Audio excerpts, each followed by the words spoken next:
I used to get terrible pains in my hands when I was playing, and the base of my thumb on both hands. So I said to Buddy Rich one day, I said, Buddy, I said, you know, I keep getting these pains. I said, when you play, I said, how long does it take for you for the pain to set in? He said, what the hell are you talking about, Ellis? Right. I said, uh-oh. So I go to a doctor. Doctor never saw me before in his life. Took x-rays, says you have osteoarthritis, which my mother was full of. So I said to myself, well, there goes my dream of playing drums. And how old were you when this happened? I guess at that particular time I had to be 20 years old. I was completely brought down. Yeah. Right. So I said to myself, where are you going to go in your life with osteoarthritis? And eventually what happened in 1947, I went to Philadelphia, packed it in, and started teaching drums. By that time I knew how to play drums. Right. So I started to teach drums, and I took in a friend of mine, Bill Welch, as a partner. And we started to teach drums, I would say, within the first year. Both of us had a full capacity of students, full roster of students. And then we started to sell drums. And there was a lot of frustration. The first people we sold drums was the Bill Ludwig Drum Company, William F. Ludwig Drum Company. Right.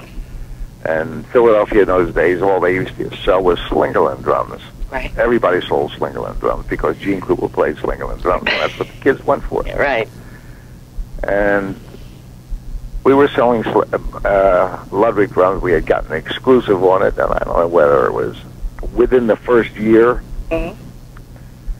We used to fix the drums up. They were so bad, I used to have to mechanically correct them and do this. And one of my students came in and asked me to fix his snare drum, and I started to fix it, and I look at him. I said, gee, you didn't buy this drum from me. Where did you get it?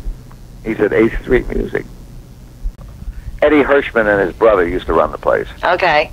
Anyhow, when I found out that they were buying it from 8th Street Music, and they were very close friends of mine also, I called them up, and I said, where did you get the Ludwig drums? And they said, from William F. Ludwig, of course. So I called up Bill Ludwig. I said to him, Bill, I said, I'm supposed to have an exclusive in Philadelphia, and you're selling drums 6 blocks away from me. So what are you doing? He says, we need more exposure. I said, well, there's only one thing I can suggest. He says, what's that? I said, take your drum company and shove it.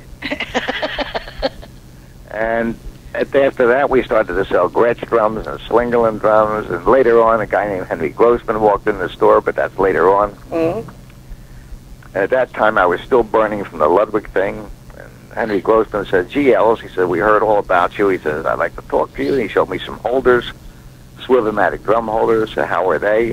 What do you think they would do on the market? I said, gee, they're great. They got to sell.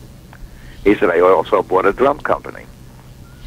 I said, what's the name of the drum company? He said, Rogers. Right. I said, gee, Rogers is, to me, is a toy drum company. I said, I can't handle Rogers drums. He said, well, the reason we came to see you is we want to know how can we take this drum company and make it the way you would like it. Right. And I said to myself, here's my chance to fix Bill Ludwig. That's all I thought of. I didn't think like a businessman. Right. I thought like a drummer, right? Right. I said, I'll tell you what I'll do. I said, I'll show you how to build the drums and to make the best drums in the world. I'll get you Buddy Rich to play them. I'll get you Louis Bellson.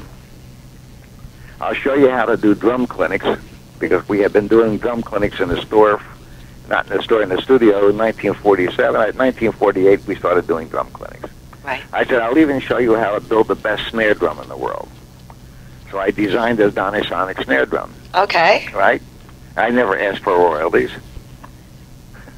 My head wasn't in that particular. Right. All I wanted was for Rogers to now have the best drums on the market, and for them to give me an exclusive. Right. Which they did, and Henry Grossman was a man of his word. He Right. stuck by it all his life until he sold the drum company. Right. So that part worked out.